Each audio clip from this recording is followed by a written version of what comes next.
Hello, welcome back. Thank you so much for being here. Today we are going to be ranking all of the makeup that I tried out in the month of June. Now there were quite a few new and exciting launches in the month of June, and I have been loving so many of these new products.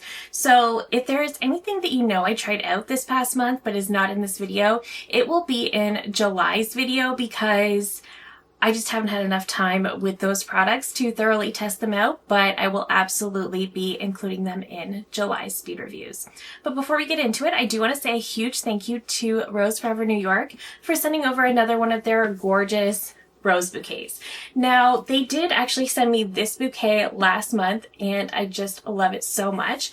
If you're not familiar, Rose Forever is a brand that creates gorgeous flower arrangements and bouquets that are preserved so they will last forever if you take care of them properly. So they're supposed to last for up to a year with proper care, but I definitely think that they could last quite a bit longer. Now they actually do have roses that are in so many different colors. You can get pink, blue, white, purple, whatever you prefer. You can get different boxes, you can get different shapes. I have two squares myself, so this is the first arrangement they sent over, and this one I still absolutely adore. This is just in a white marble kind of box with these gorgeous pink roses. The most recent arrangement they sent over is actually their black velvet box with these gorgeous white roses, and this arrangement really just stole my heart the second I saw it. I just think they're so beautiful and so well preserved and so well arranged. I think flowers are such a beautiful gift, but they are obviously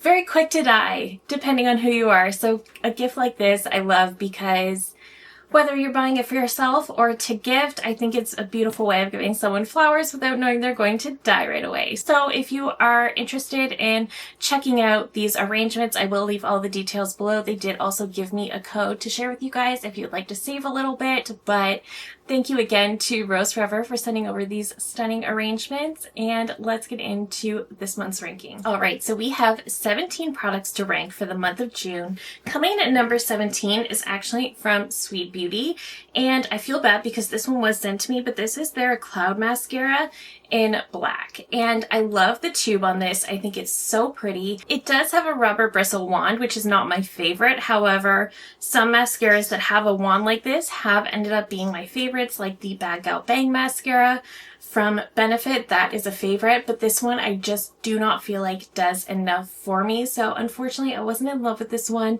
I just have some mascaras that have really been blowing my socks off lately, and this just isn't it. Coming in at number 16 is actually from Natasha Denona.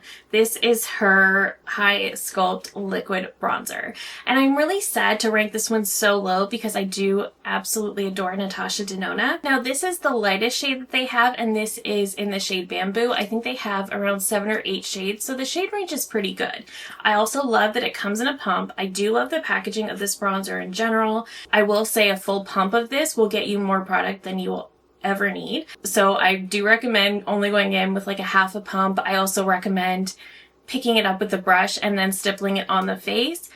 What I really don't like is the color of this bronzer. I feel like it has kind of a strange yellowish undertone to it, and I just really don't like that. I know for fair skin, I can be very, very picky with bronzers in particular because anything that's too cool toned is going to be a contour. Anything that has too much orange in it is going to turn me orange. So I really do prefer a really good neutral bronzer or something that has more of that reddish undertone. This has just sort of a weird yellow to it that I don't like. And while this is not difficult to blend out, it's not as easy to blend as some of my other liquid bronzers and contours that I have in my collection. So because this one makes me work for it a little bit more, it's very pricey and I don't like the shade. I don't think I'm in love with this liquid bronzer from Natasha Denona. Coming in at number 15 is from Makeup Forever. Now I really expected to love this one, but this is their Artist Color Crayon, and I have the shade Swanky Mauve. Now this is a product that is a cream stick, and this can be used on the eyes, the cheeks, or the lips. I do quite like this on the lips. I do think it looks really pretty for that. But my main intention with this was to use it as a cream blush. I think the shade of it is stunning. The shade is beautiful, but I just don't feel like it lasts very long. I feel like in order to get this to wear all day, I really need to top it with the powder, otherwise it disappears very quickly. And I just feel like we are in a day and age where even cream products can wear all day long. I feel like gone are the days where blush wears off nearly immediately. So for something like this that just wears off way too quickly on me, I just don't love it that much. But it is a really pretty color on the lips. Coming in at number 14 is actually from Satin. This is their contour stain, and I have the shade 1 Giving Sass. Now this is an interesting product. I don't know if I fully share this one on camera yet, but this has this little floof ball applicator like the Charlotte Tilbury, but you twist up the product to get some to come through. I like this. This is a really great contour shade for sure, but I do feel like it does dry down quickly. So I definitely need to put a little bit on, blend it out before moving on to the other areas of my face. Otherwise it gets very tricky to blend. So that's just something I want to mention. I don't dislike this product whatsoever. I think it's a great product. It's an incredibly long wearing product. It is absolutely a stain. It's fantastic, but just keep in mind that it does dry down very, very quickly and you need to work fast with it. And don't put it all over the face before blending because it'll be difficult to work with. So just because of that, I did rank it a little bit lower, but we are getting into the part of the ranking right now where it is getting kind of tricky because there's a lot of fantastic products this month. Coming in at number 13 is from Charlotte Tilbury, and these are her Unreal Blush Healthy Glow Sticks. Now, these I do quite like. I had the shade Peachy Glow, Rosy Glow, and Cherry Glow. Now, my favorite is actually the Cherry. I did grab the Cherry because I know red blush is quite trendy right now. I also really enjoy a good red blush because it does truly look the most natural. There was one deeper red that I knew would just be way too deep on my skin tone, but I really fell in love with this cherry shade. I felt like Rosy Glow and Peachy Glow ended up looking just a little bit too similar for my taste, so I didn't love that, but I did feel like this formula overall was incredibly easy to blend, easy to work with, easy to sheer out, but also easy to build up. This also did wear all day long, so it definitely covered all of the bases there. I just feel like I wish these shades ended up looking a little bit more different. These are also very expensive. They are also a very glowy formula. I will say I do like these sticks, I think, more than the Dior blush sticks, just because the Dior is so glowy and so shiny, definitely with that sort of glass skin effect, whereas these are glowy, but they are going to be influenced by the finish of the foundation that's underneath. So if you're wearing a more matte foundation, you're not going to get as much glow from these, which I can appreciate. So I really do like this formula. I do prefer the red shade. These just, I don't think you need both shades because they're going to look pretty similar, but overall, a really good formula from Charlotte Tilbury. Coming in at number 12 is from Lancome, and this is their Tint Idole 3 Serum Super Tint. I have the shade 10N. Now, this is a really interesting product. The packaging, of course, reminds us a lot of the Urban Decay Face Bond, but this is a skin tint, whereas that one is a very full coverage matte foundation. The packaging on this, of course, still has the exact same squeeze bottle. This does come out very easily, so if you do tip it, it's going to come out. You do really want to make sure to shake this before you apply it to the skin. I was able to get a nice amount of coverage with this when I applied it with a brush.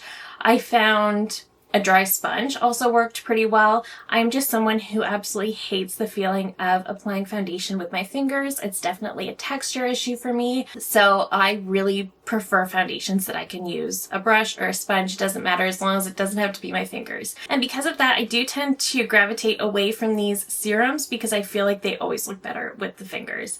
However, this one worked great with a brush. What I will say about this one is you need to be careful to not put too hydrating of a base underneath because this will move. This is an incredibly hydrating skin tint on its own, and it has a lot of skincare ingredients in this, so it's kind of best to let this sit down as the skincare. So if you have more of a lightweight moisturizer, that would be great, or even a primer, that's fine too. But my Refer Intense Hydration Cream, which has never had a bad reaction with anything, did not react well with this because it was just too much. So that's just one thing I want to point out. This is very glowy, but it does look so beautiful in natural lighting. It makes the skin look so healthy and dewy and juicy.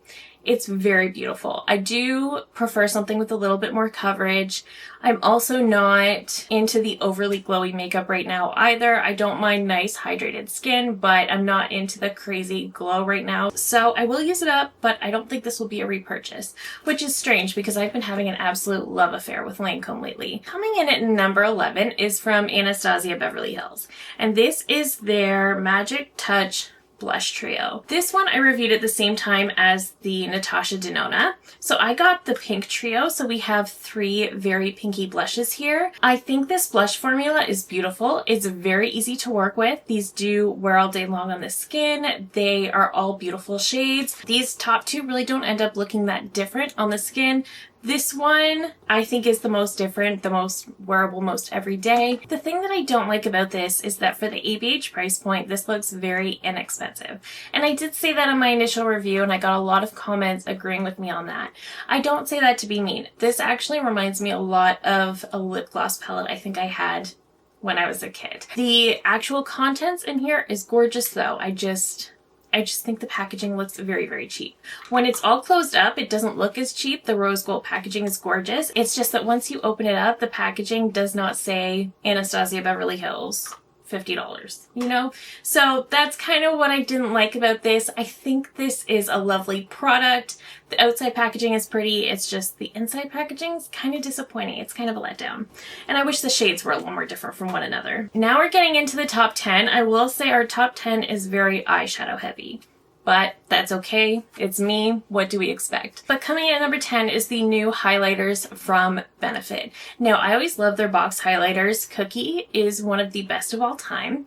But this is in the same sort of packaging as their new cream bronzers. This is in the shade Rhea, Fair to Light.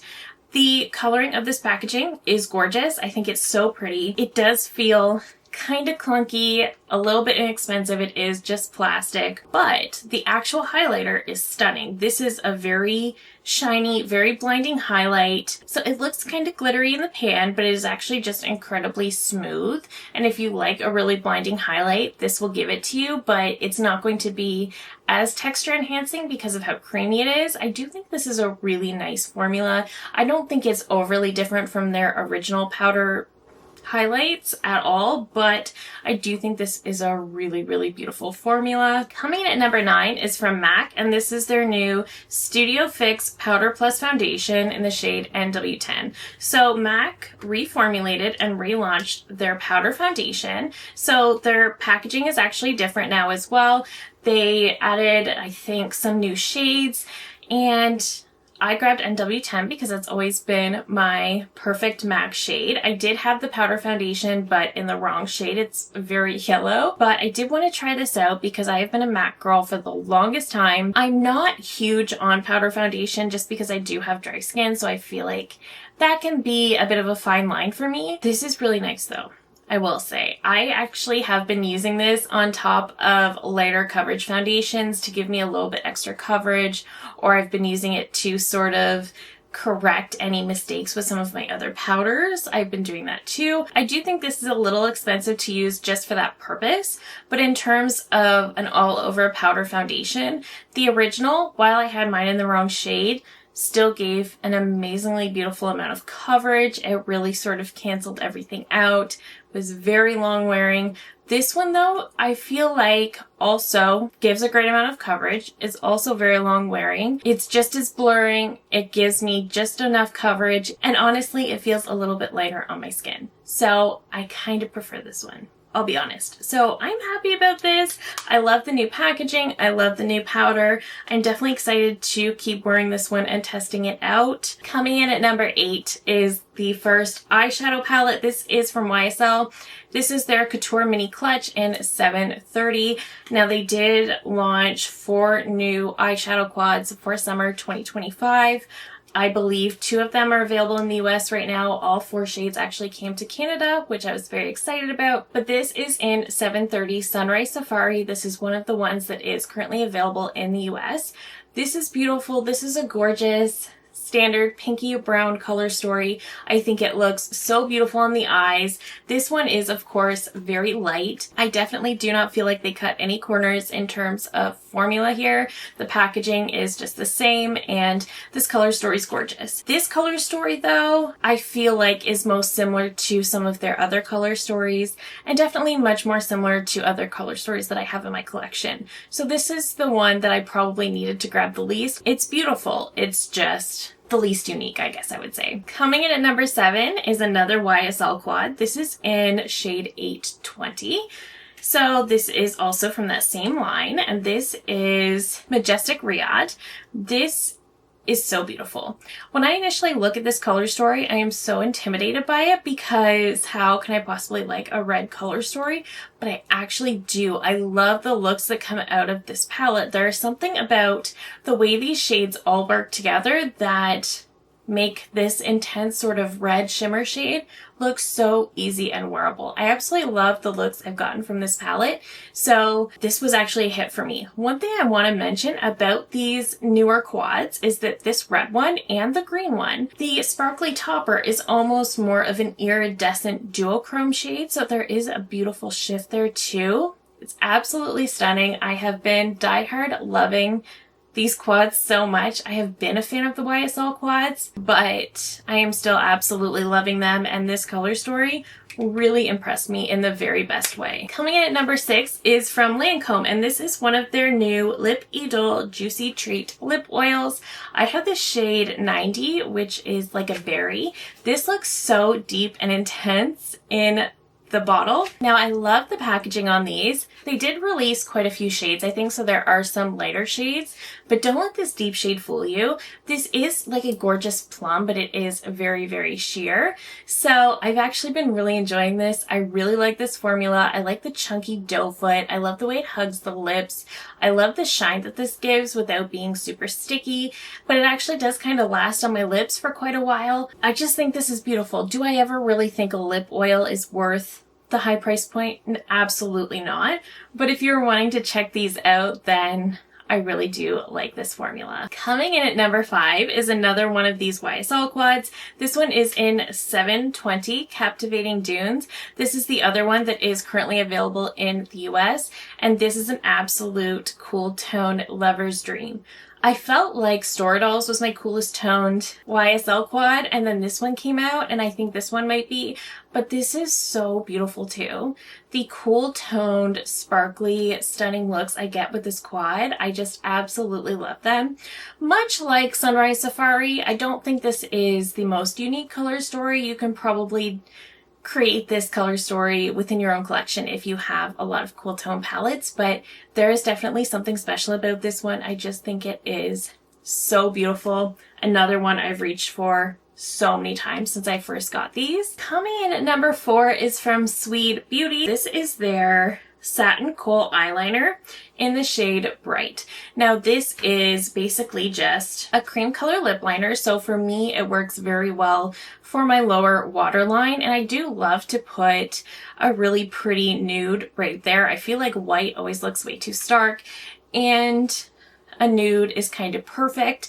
However, it is really, really hard to find a really good pencil liner that is actually going to stick around all day.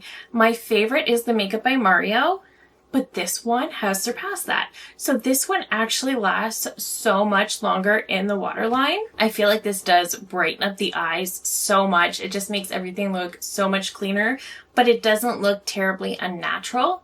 I also think that this is so long wearing. I do not expect this from any liners that I put in my waterline. I never expect them to wear all day, but this one really does. This is incredible. This gives me a good amount of time. I would say I can get a good few hours before I notice any smudging and I want to touch up.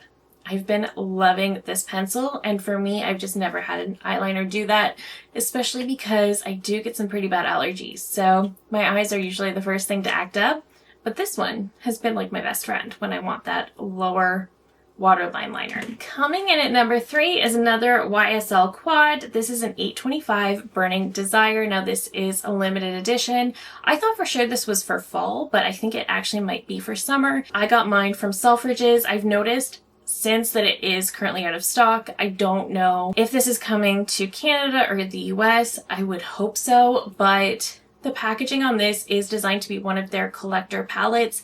It is stunning. Opening up the palette, it is gorgeous. This is another one that does kind of remind me of some of their other quads that already exist in their collection. I did comparisons with mine and I didn't find any direct comparisons, but I can kind of see where that overlap might be coming from. I do love the mattes in here. They are gorgeous. This one is a matte. This one is actually more of a satin, but it plays beautifully and works just as well as a standard matte. This one is our sparkly topper and it is so sparkly. The metallic in here is this peachy golden shift and it is gorgeous all over the lids. So I really ended up loving this color story even more than I thought I would. The packaging is of course stunning, but the color story really finished it off for me. Again, I don't think the color story is going to be necessary for everyone. I'm sure a lot of people already have this color story, but I really love it. Coming in at number 2 is from Viseart. This is their Midsummer Lumiere palette. Now, I do love this color story. This is not a very warm color story, but you do have a couple of warmer-ish pops in here. However, I think it's just a really gorgeous neutral palette for every day with a little bit of a spin if you're looking for something to jazz it up a little bit. This shade here is kind of that pinky purple sort of duochrome shade. Typically not my favorite, but the way they've done it in this palette I actually really like. You don't get a ton of depth with this one except for this shade, but for me that's really all I need. Otherwise we just have this gorgeous range of neutrals, mattes, we have some really stunning shimmers, and again, Viseart just kills it with these perfectly curated palettes. The argument can definitely be made that their color stories aren't anything special, but they're just so beautifully curated and everything just works well together. Their formulas are absolutely stunning. Now, because I am based in Canada, I bought mine off the Beautylish website and I do highly recommend that because shipping to Canada from the Viseart site is incredibly slow. So I do highly recommend Beautylish, but this palette just is so stunning. It really has my heart. I reached for this so many times this month and even the outer packaging is absolutely gorgeous. And coming in at number 1 is the last YSL quad that I tried this month. I can't believe there was 5, but this is in 830 Unexplored Garden. The way this green quad had me absolutely captivated this month. I do like green eyeshadow, but the way these shades work together, sometimes when I see greens and browns, I'm a little bit worried that they're going to come off a little bit muddy, but not with this one because the brown in here ends up having this almost all of the undertone that really just plays incredibly well with the matte green and the green metallic. And then of course this gorgeous sparkle topper that looks incredibly white in the pan has this green shift to it, so it ends up playing so stunningly well with the metallics and all of the other shades in here. It's just the most perfect green quad. This instantly shot to the top as my favorite green palette in my entire collection. I have some good greens. I really do. I have one from Charlotte Tilbury that I love. I have some good greens from Natasha Denona, but nothing compares with this. It is just the absolute best. Those are all of the products I tried in the month of June, and like I mentioned, anything not in this video will be in my July speed reviews. I just need a little bit more time with them. So let me know all of your thoughts down below.